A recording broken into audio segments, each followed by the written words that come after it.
Welcome back to D&D Academy. My name is Paul, and I'm the Dungeon Master here at House of Crit. And on today's episode, we're going to talk about the most important part of Dungeons & Dragons. D&D is a game of heroic fantasy stories, and all stories, the fantastical or the mundane, are really about characters. But what exactly is a character in Dungeons & Dragons? Let's talk about that on today's D&D Academy.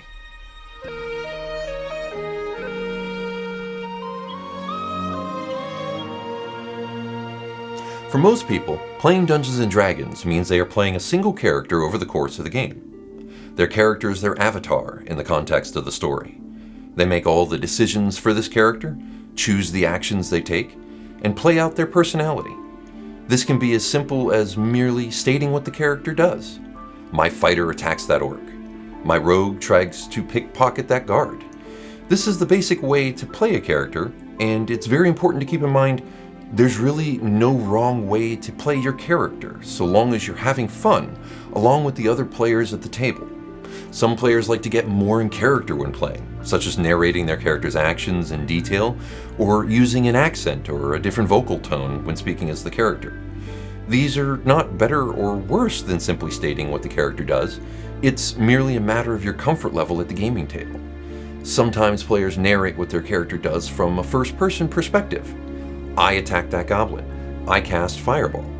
Other players prefer third-person narration. Edric tries to leap over the chasm. Edric fires his crossbow at the dragon. These are both fine, and everyone at the table will understand what's happening through context.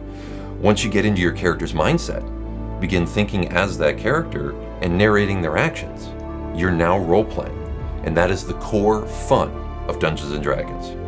For most players at the table, their character is what's called a player character, abbreviated as PC. PCs are made of 6 parts: class, race, background, abilities, personality, and level. A class is the main component of a PC. A class describes the character's vocation, what special talents they possess, and the tactics they are most likely to employ when exploring a dungeon, fighting monsters, or engaging in social encounters. Some classes are a learned vocation, something the character became after years of study, practice, and training.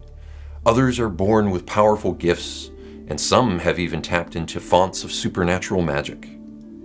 A character's race is best described as their species. Probably a better term for this is ancestry, heritage, or lineage, which is my preferred term. A PC's lineage is what type of people they are. Elves, dwarves, gnomes, humans, and a myriad of other lineages exist in D&D and offer a wealth of role-playing opportunities. A character's background is what the PC was before they decided to take up the adventuring life of a hero.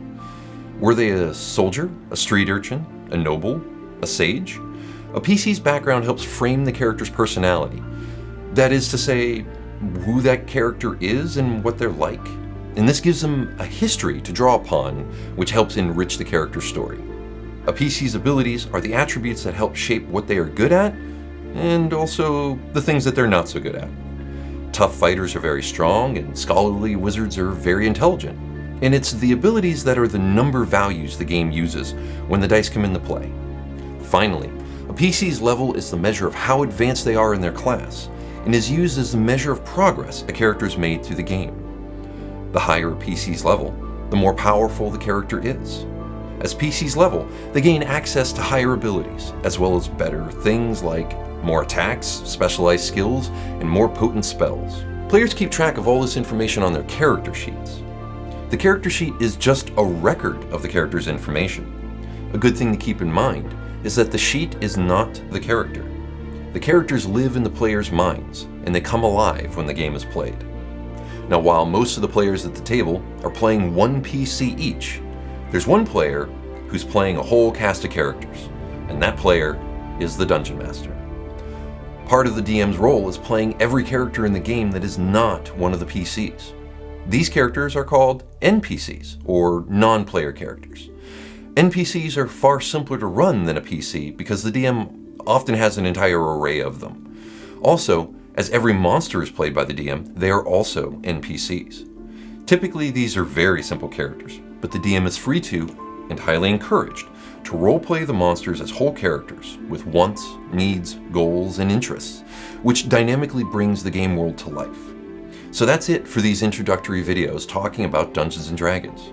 If you've enjoyed these videos so far, please consider subscribing to the channel and hit the bell icon below for notifications so you don't miss any of House of Crits videos. From here on out, we're going to go over the rules of the game, one piece at a time. Next video, we're going to go over the core rules of Dungeons & Dragons. See you next time.